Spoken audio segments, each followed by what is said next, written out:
The first thing I noticed was the smell. Not the comforting scent of home I'd left behind 24 hours ago. The faint trace of Emma's vanilla lotion, our coffee brewing in the kitchen, the soft undertone of laundry detergent on the couch cushions. But something different. Cologne. Sharp.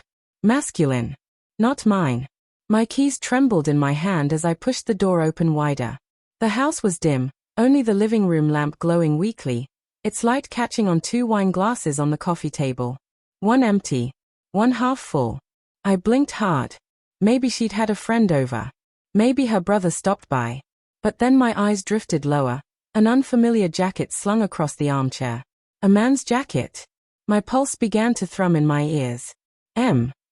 My voice cracked on her name. No answer. Just the quiet hum of the fridge and the rain ticking softly against the windows. I set my suitcase down by the door, careful not to make a sound. My mind was already spiraling through excuses. Maybe she spilled something and borrowed a neighbor's coat, maybe, but the voice in the back of my skull whispered what I didn't want to hear. You already know. I followed the trail. 2 glasses, 1 wine bottle, 1 plate with crumbs. The smell of candles, lavender, the kind she only lit when she wanted to feel romantic. And then, a sound from upstairs. A faint creak. For a moment, I couldn't breathe. My fingers dug into the railing as I climbed the stairs, 1 step at a time, my heart pounding harder with each one. The hallway light was off, but her bedroom door was half open, golden light spilling out onto the carpet.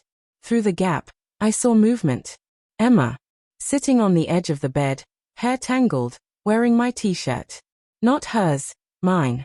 Her head was in her hands. She didn't hear me. Not at first. Not until I said her name again. Emma. She flinched. Looked up. And in that split second, I saw it. The panic in her eyes, the way her shoulders tightened, her breath caught. She wasn't expecting me. You're home, she whispered. Yeah. My conference ended early. My voice was steady, though my insides were trembling. Didn't you get my text? Her mouth opened, then closed again. No, my phone. Where is it? She froze. I took a step forward, scanning the room. The bed was slightly rumpled, too much for someone just sitting there. The faint scent of that same cologne lingered stronger here. And then, God help me, I saw it. A man's wallet on the nightstand. I didn't pick it up. Not right away. I just stared at it, my hands curling into fists. Whose is that? I asked quietly. She said nothing. Her lips trembled. Her eyes darted toward the bathroom door. That was when I heard it. The soft click of a lock turning. Everything in me went cold. I took a step back, my chest tightening, as the reality sank its teeth in. Someone was in there. In my bathroom. Behind that door. Emma. I said again, slower now, quieter, like each word was cutting my throat on the way out. Who is he? Her voice broke. James, please, just let me explain. I laughed. It came out rough, bitter. Explain what? That while I was gone for one night, one damn night, you brought someone into our bed. The bathroom door creaked open. A man stepped out, barefoot, shirt half-buttoned, face pale. James, he said softly. My body locked. It was Mark. My best friend. The man who toasted our wedding. Who'd stood beside me when my father died. Who'd watched football on this couch 100 times. I didn't even remember moving toward him. One moment I was across the room. The next, I had him by the collar, shoving him against the wall. You son of a... James, stop. Emma screamed, grabbing my arm, trying to pull me back. Please, just stop. I looked at her, then at him. My hand shook, my vision blurring with rage and disbelief. You. I said, my voice low, shaking. You were supposed to be my brother. He didn't fight. He just stared back at me, guilt dripping from his eyes. I didn't mean for it to happen. Didn't mean? I shoved him again. How long?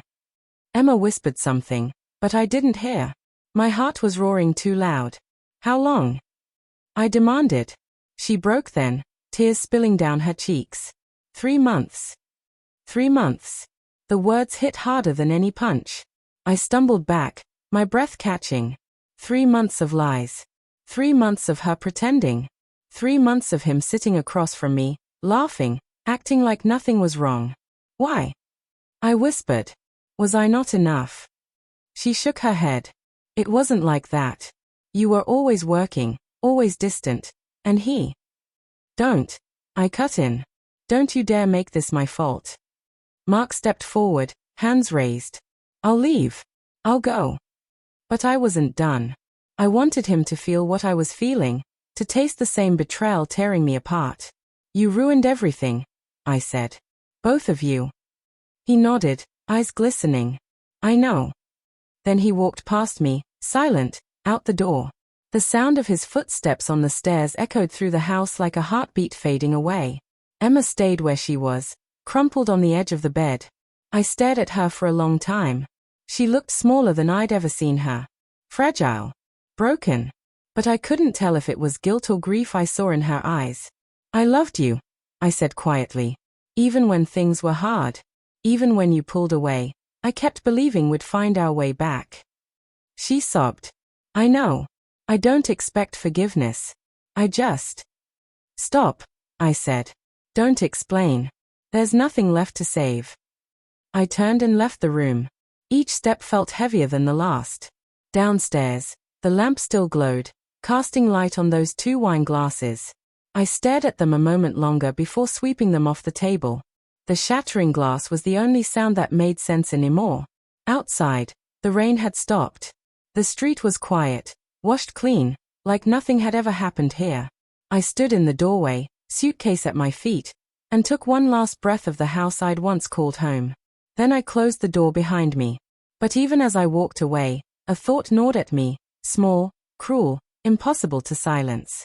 When I'd left for that conference, Emma had told me, be safe, okay? I'll miss you.